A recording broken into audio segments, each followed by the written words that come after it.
pode pegar sua Bíblia aí, meu irmão?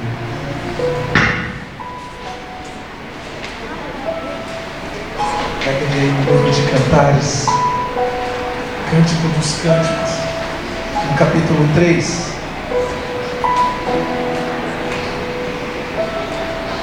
Eu prometo que eu vou tentar ser o mais rápido e breve possível. Não sei se você entendeu. Eu disse que eu prometo que eu vou tentar.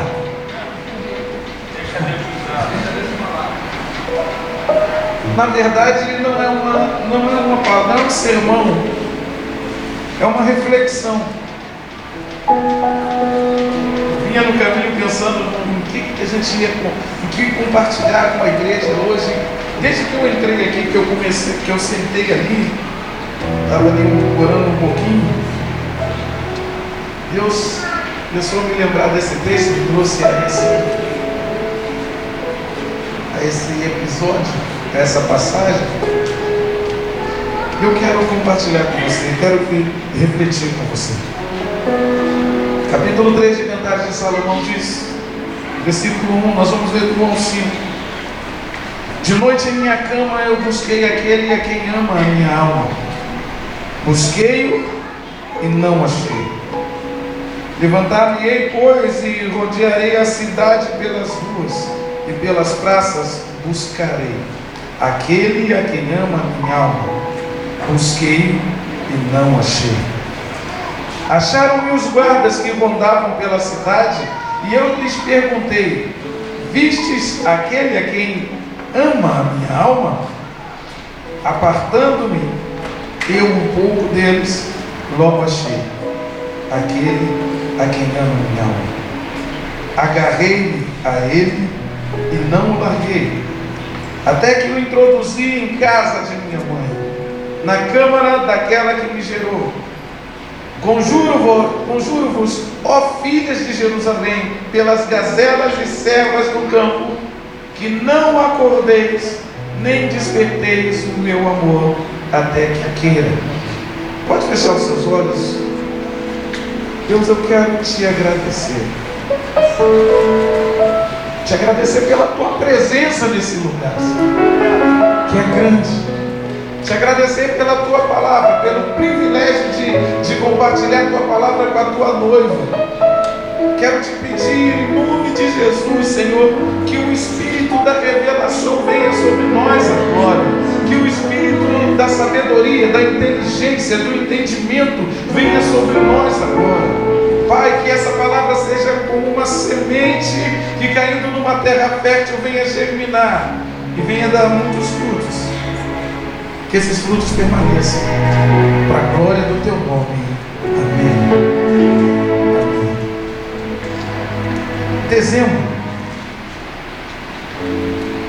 Dezembro é um mês de reflexões, é ou não é? A gente chega nessa época do ano, todo mundo começa a fazer um balanço, né, das coisas que deu certo, que deu errado. A gente começa a fazer projetos. Ainda há pouco o pastor Emerson estava falando de um projeto que é para março do ano que vem. É um projeto. A gente começa a fazer planos. Eu sei que tem gente. Quem esse ano, quem agora, em dezembro, está pensando, no ano que vem eu vou malhar, vou entrar na academia? Quem pensou isso aí? Meu Deus do céu! Quem pensou isso no ano passado e não fez esse ano? Uma coisa eu fiz, eu me matriculei e paguei a academia o ano inteiro. Já é alguma coisa, né? Quem falou, vou começar uma dieta, essa vai dar certo? Quem? Quem falou que ia fazer isso? Então, gente, pode falar, gente. Pode ser sincero, pode ser verdadeiro. Só eu, né? Só eu que faço isso. Que programa, não, essa dieta vai dar certo. Mas a verdade é que a gente planeja tanta coisa, né? E eu estava refletindo, esses dias eu tenho pensado com isso, Senhor, mas dessa vez eu tenho pensado com convicção. Na verdade eu paguei a academia, eu fui algumas vezes. Né? Algumas vezes eu fui. Não fui todas que deveria ir. Uma, duas vezes, uma vez na semana, às vezes eu ia. Às vezes. Mas existem coisas dentro dessa minha reflexão, existem coisas que de verdade, eu e você, nesse ano, precisamos começar. Tem coisa que a gente tem que começar. Coisa que a gente disse que já ia começar há muito tempo, tem que começar. Você que disse, não, eu vou começar na faculdade, terminou o segundo grau, 1000 anos atrás, eu vou começar. E não começa nunca, tem que começar. Tem coisas na nossa vida que por uma questão de decisão, a gente tem que tomar uma decisão de começar. E ir até o fim, é óbvio, né? Não é só começar. Eu comecei a academia, mas esse ano eu pequei contra mim mesmo. Tem coisas que a gente tem que continuar. Porque teve coisa boa nesse ano que você começou, mas que parou.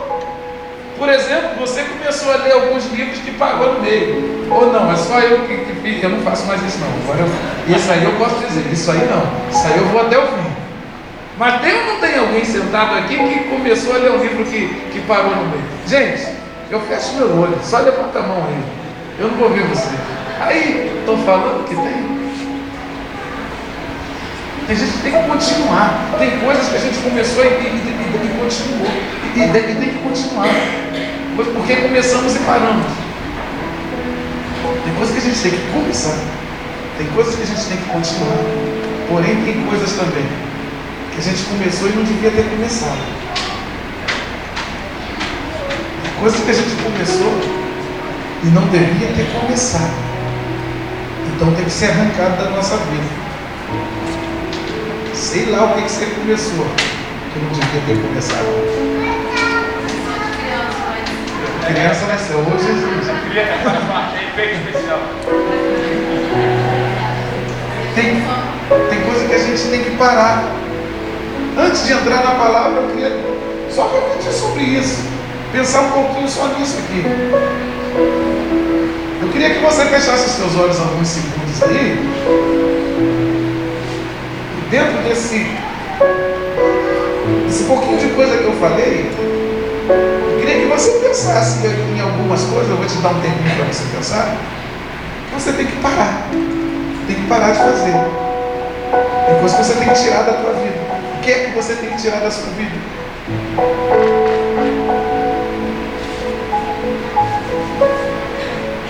O que é que você tem que continuar?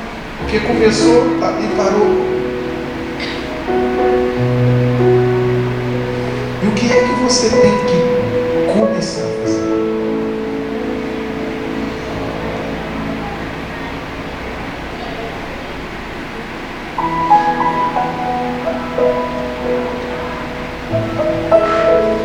Agora você pode olhar para cá. Eu sei que o Espírito Santo de Deus falou ao teu coração algumas coisas. Esse texto que nós lemos, ele fala de algo que se perdeu. Ele fala de uma coisa que se perdeu. Intimidade. Cantares foi um livro, é um livro musical. O livro de Cantares o nome do livro é Cântico dos Cânticos.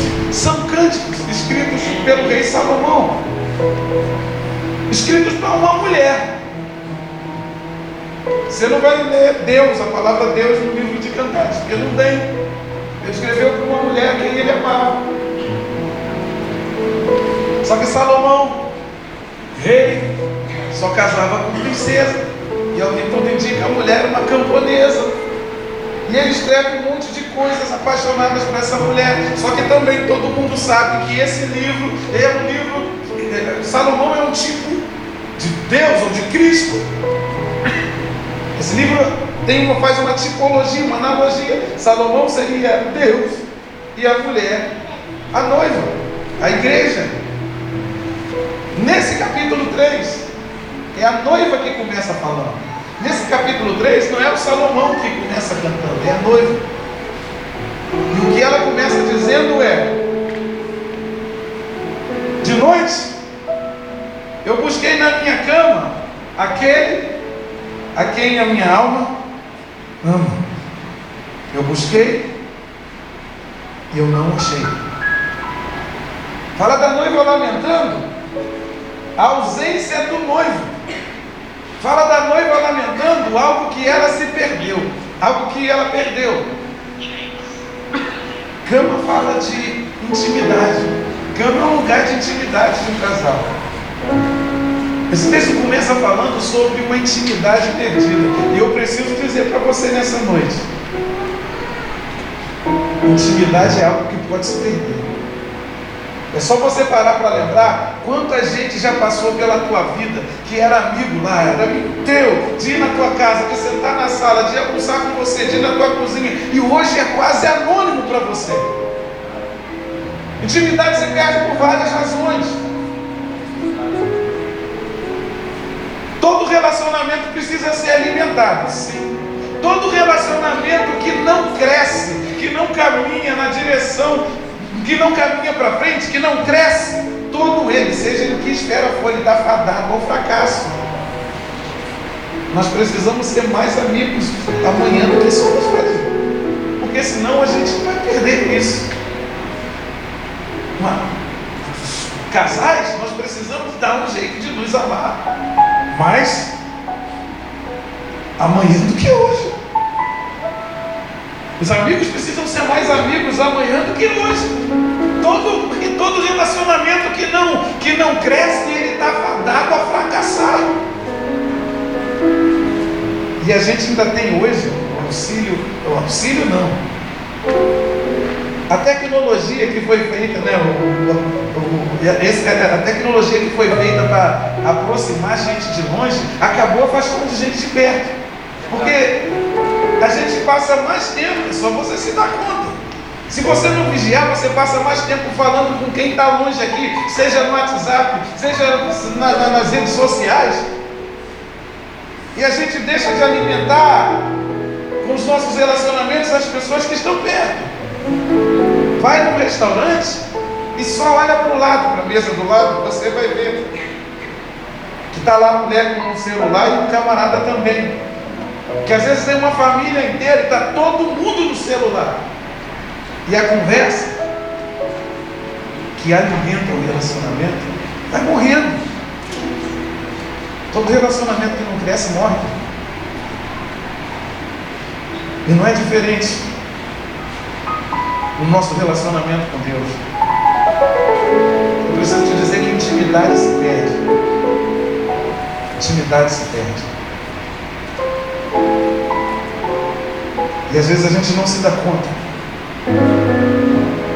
Às vezes a gente não se dá conta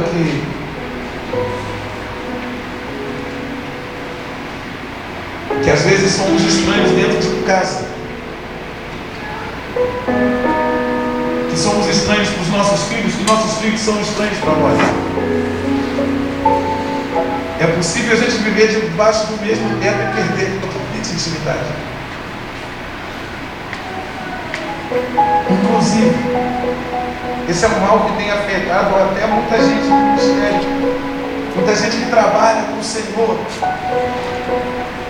e às vezes trabalha arduamente. Outro dia eu fiquei muito triste, eu estava ministrando num lugar onde só tinha pastores, e eu falei, meu Deus, isso aqui vai explodir, porque só tem gente. Eu me sentia o menor dos menores, um leão na cova dos Daniéis. E eu falava, isso aqui vai explodir hoje, quando começar o louvor, vai tampa da chaleira voar, Deus vai bradar.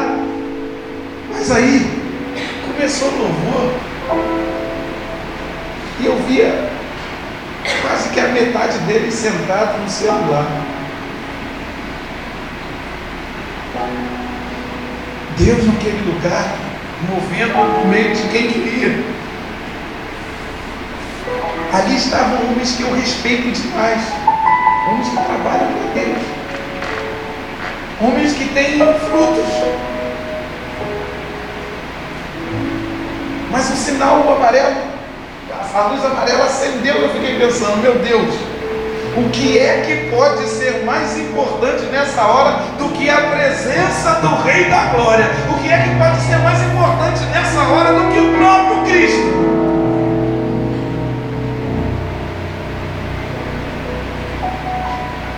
E eu me dei conta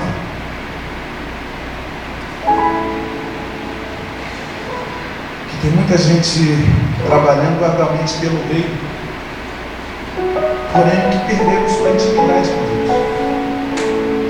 Trabalhar para Ele não é ser íntimo dele. Há líderes, há ministros, há músicos que perderam sua intimidade com Deus. Cantar para Ele não é ser íntimo dele. Gente ocupada, sabe, em fazer o outro se sentir. Eu ficava olhando e falei, meu Deus, a adoração fluindo, Deus fluindo, e o camarada preocupado com o estacionamento, preocupado com o teto, preocupado com o lazer, mas acabou não desfrutando da presença dele. Gente preocupada em fazer os outros sentirem o que ele mesmo não está sentindo. A sunamita desperta um dia e ela se dá conta que o noivo não estava no leito de intimidade. Eu não sei porquê, mas quando o Senhor colocou essa palavra no meu coração, e eu imagino, pelo menos um par de ouvido ele trouxe talvez. É possível que nessa noite aqui existam pessoas de Deus sentadas aqui, gente sincera, gente que quer servir a Deus sinceramente, mas que talvez possa ter se descuidado da sua intimidade com Deus. Trabalhar para Deus não é ser íntimo dele. Ser íntimo dele é diferente da outra coisa. O problema da sunamita não era dinheiro. O problema da sunamita não era saúde. O problema dela era ausência do Deus. Deixa eu confessar algo para você não achar que eu estou... Eu não sei você, mas já teve dia.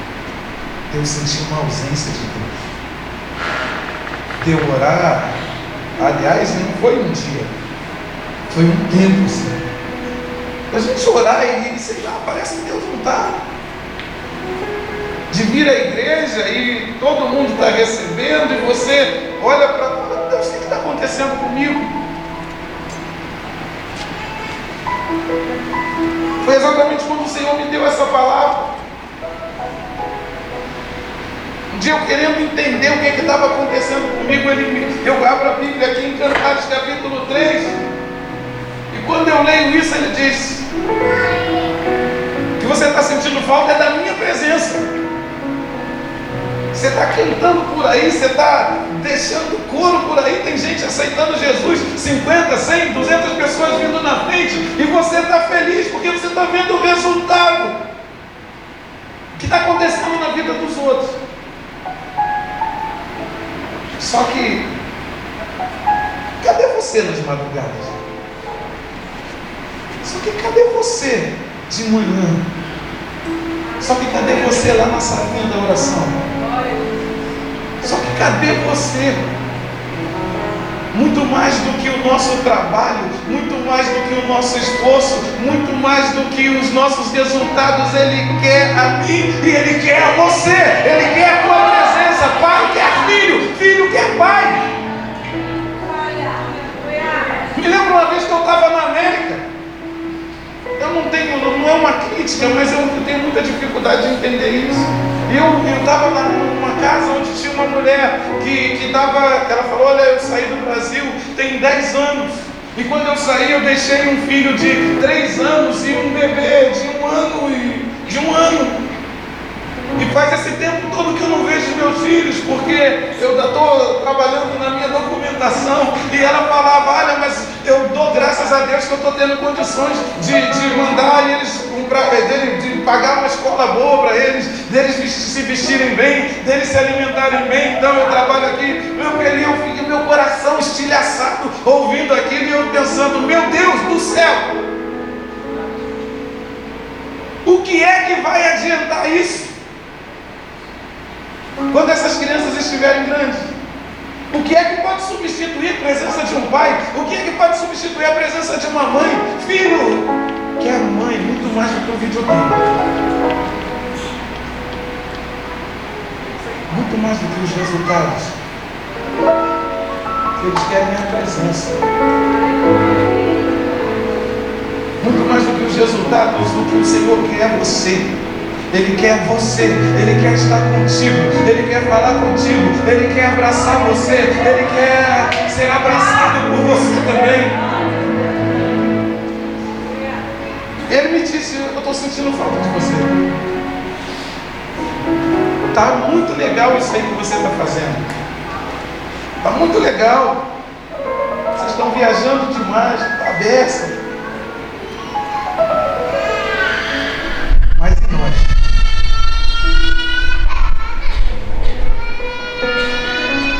Você lembra como é que era quando você levantou a tua mão e aceitou Jesus? Você lembra como é que você ficou naquela semana, naquele mês, naquele tempo? Você queria estar em tudo. A primeira vez que você sentiu a presença do Senhor de verdade, a primeira vez que você, quem sabe, falou em línguas, como você queria aquilo o tempo todo o tempo? Como você, de vez em quando, acordar, perdia o sono na madrugada e ia orar e sentia a presença dele?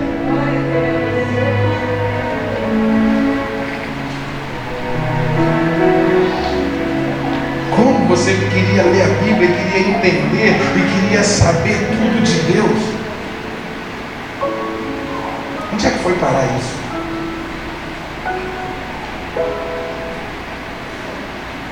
Às vezes trabalhamos para Ele e nos perdemos dele.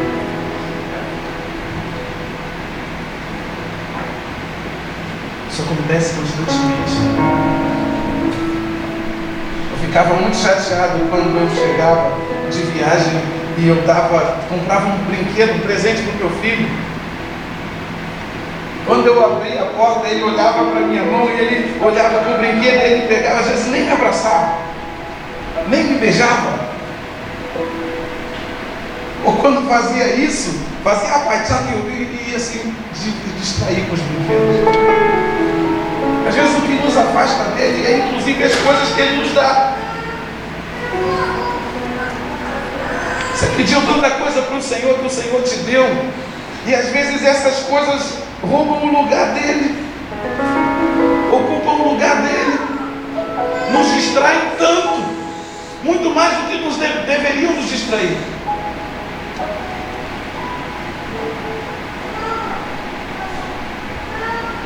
Isso acontece constantemente. Gente que tinha uma intimidade, uma coinonia, uma intimidade com Deus e de repente se perde sem se dar conta. A gente vai caminhando e depois, quando olha para trás, a gente vai se dar conta do quão distante estamos.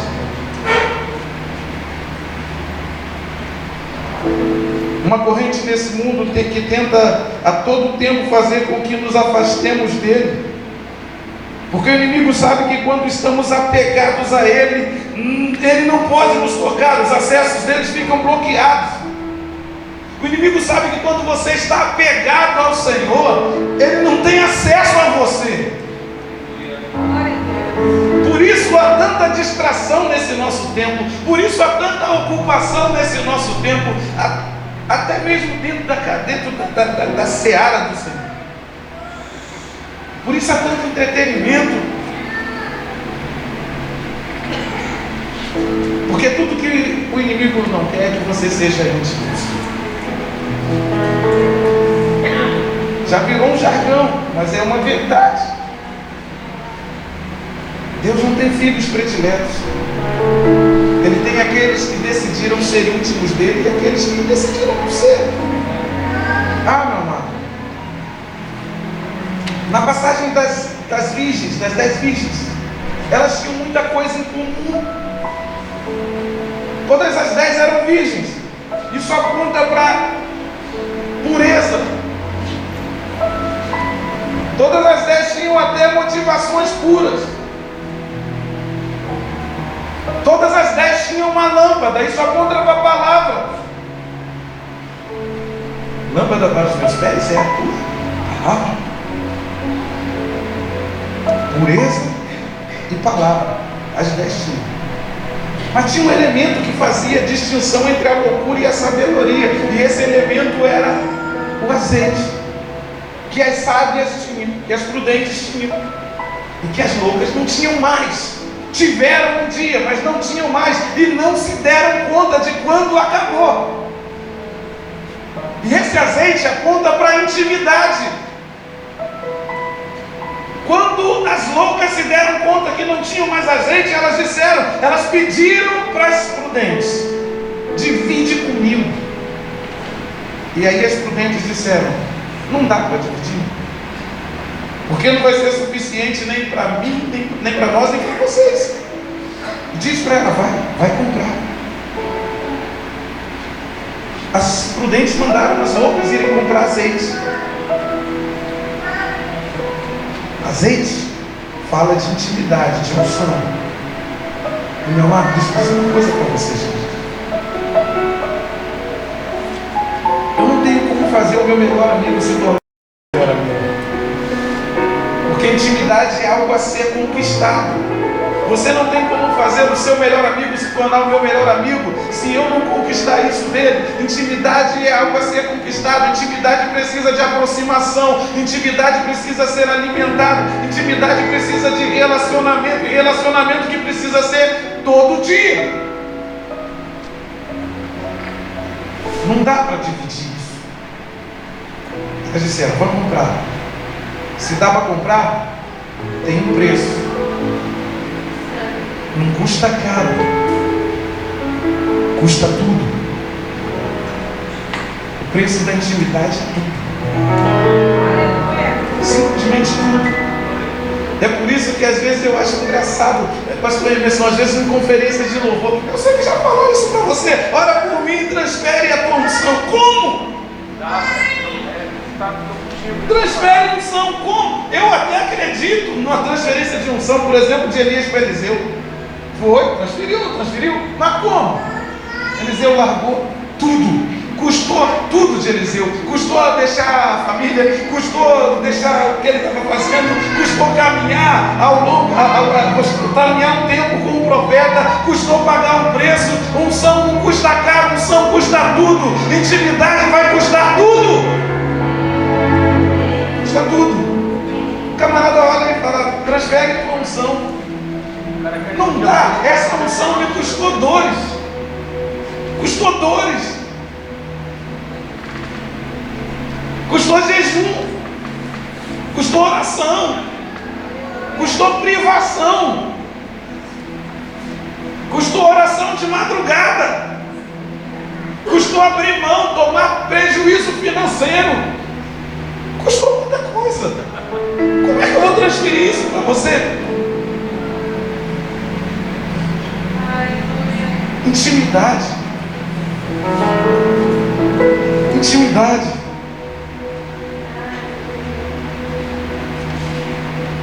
O inimigo não se importa se você é evangélico. O inimigo não se importa se você vem, se você não falta no culto. Aliás, você pode ficar até todo dia na igreja. Mas ele tem medo se você for íntimo do Senhor.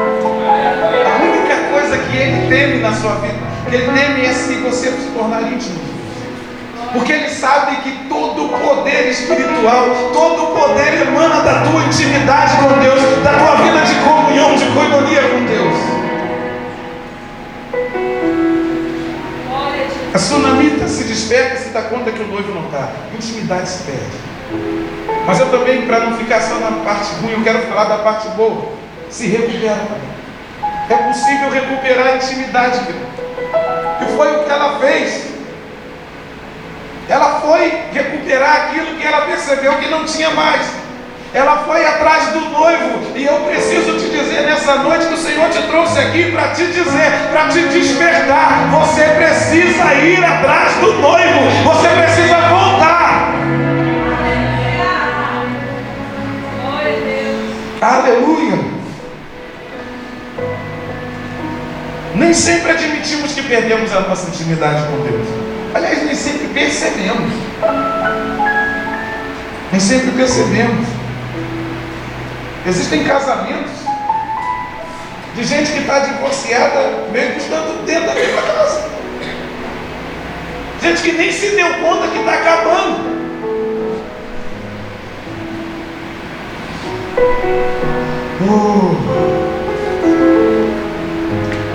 A Sunamita foi buscar essa intimidade. E ela foi buscar em alguns lugares.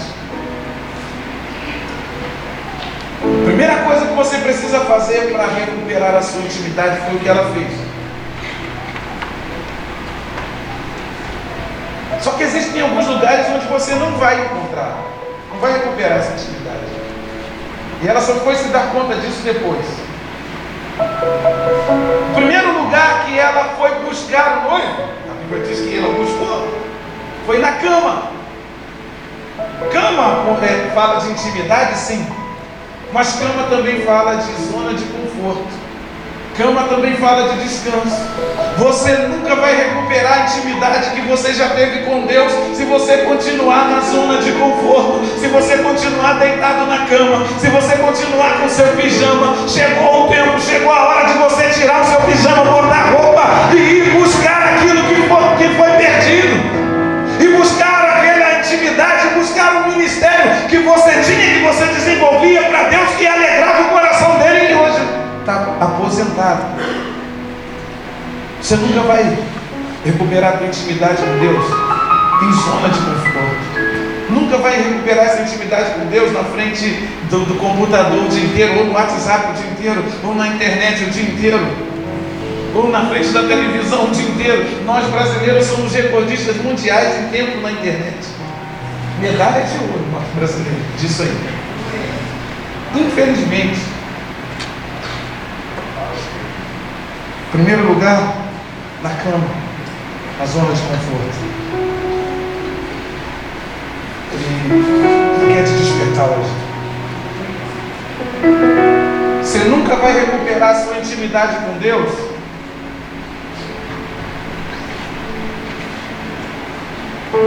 num lugar cômodo, num lugar de comodidade.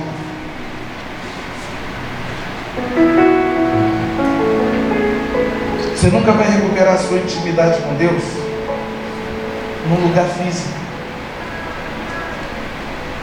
O texto diz que ela foi na praça, que ela foi na rua, e ela não achou. Porque não é o lugar. Não é o lugar. Tem muita gente que perdeu a sua intimidade com Deus, e daqui a pouco ele chega aqui e ele começa a achar. Eu achava que a profetizando as nações era legal, mas a palavra está fraca, o louvor está ruim, tudo está ruim. Quando a gente perde a intimidade com Deus, tudo começa a nos incomodar, e aí você começa a achar problema e ver defeito em tudo. Ah, essa aqui é desconfortável, ah, é muito pequeno, ah, a parede é preta. E você não se dá conta que o problema está em você. É você que perdeu a sua intimidade com Deus. Porque quando você está cheio dele, querido, você pode estar no poço. Você pode estar no poço e você está feliz. Não é um lugar físico. E aí por isso tem muita gente que vai de igreja em igreja, de casa de oração em casa de oração, e vai, e não acha. Terceiro lugar, você nunca vai recuperar a sua intimidade com Deus através dos homens. O texto diz que ela foi procurar os guardas, os sentinelas, os camaradas que vigiavam a cidade. Eles deviam saber onde o noivo estava, tinham que saber que eles estão ali para ver o que acontece, mas eles não sabiam. Eles não souberam dizer para ela onde é que estava o noivo. Não é através dos homens. Não tem nenhum homem aqui dentro dessa casa, nem eu, nem o pastor Anderson, nem a pastora Fernanda, nem trazendo água, nem nenhum líder dessa casa que possa te reconectar com Deus. Nós podemos te indicar o caminho, nós podemos falar para você, mas não, é você. É através de Cristo, é você buscar. Não tem homem que possa fazer isso. Eu não posso orar por você. Aliás, eu posso orar em favor de você. Mas para você recuperar a sua intimidade, é você, querido. É você, irmão.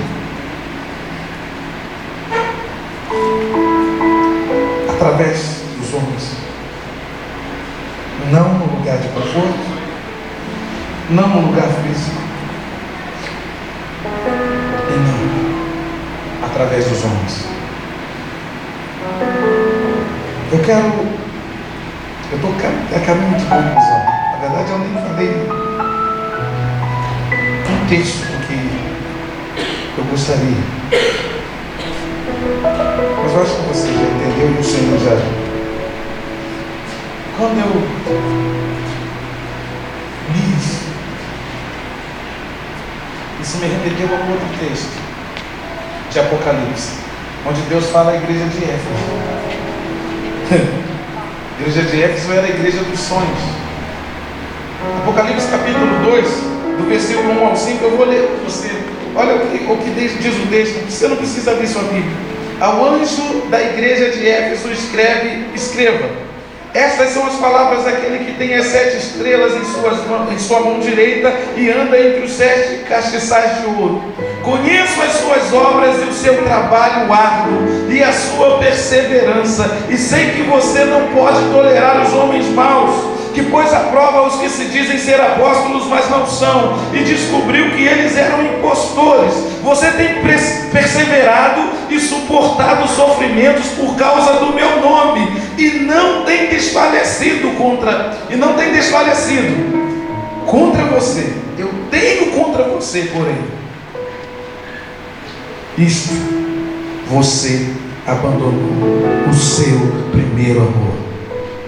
Lembre-se de onde caiu, arrependa-se, pratique as obras que praticava no princípio. Se não se arrepender, eu virei a você e tirarei o seu candelabro do lugar.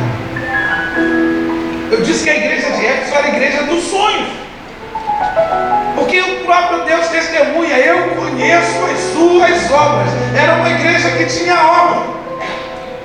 Eu conheço o seu amor. Eles amavam. Coisa difícil.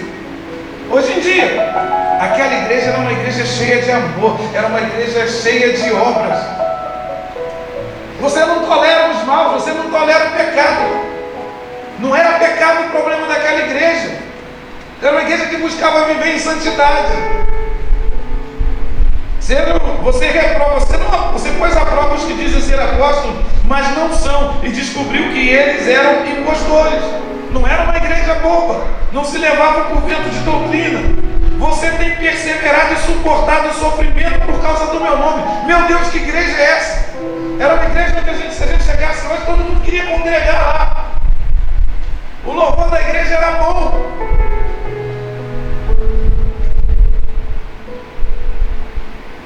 O louvor da igreja era bom.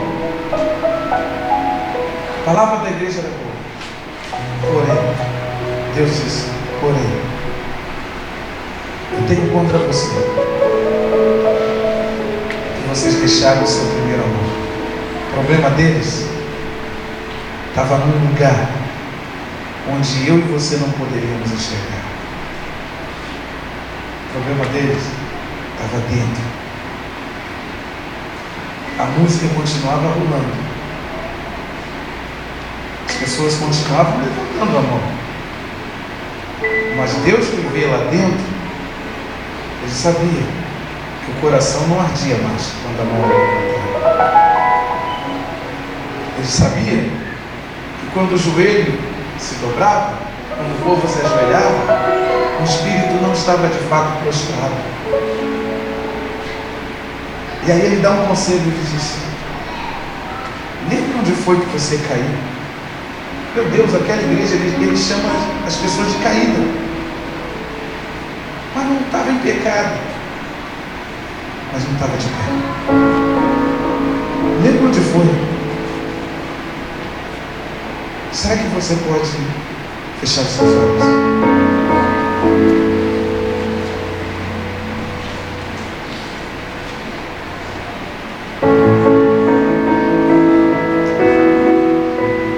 O Senhor separou essa noite para dizer para você que Ele tem saudade de você, que Ele tem saudade de ouvir sua voz nas madrugadas, que Ele tem saudade das tuas lágrimas, inclusive. Ele tem saudade daquele menino, daquela menina do começo. Daqueles que estavam mais preocupados com a presença dele. Daqueles que chegavam sem pedir nada, que queriam ele, por ele, pela presença dele, que se deleitavam, que não tinham outra intenção senão ele. Lembra onde foi? Lembra onde foi? Quero orar com você e terminar essa reunião. Você pode ficar de pé.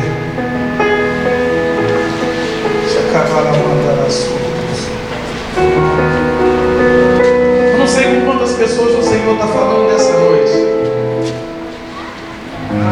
mas eu creio numa palavra que não volta vazia. Então eu imagino que pelo menos um, se tem um, foi por causa de você que o Senhor nos trouxe aqui para te dizer isso. Pelo menos um bate ouvido. Eu quero orar com você.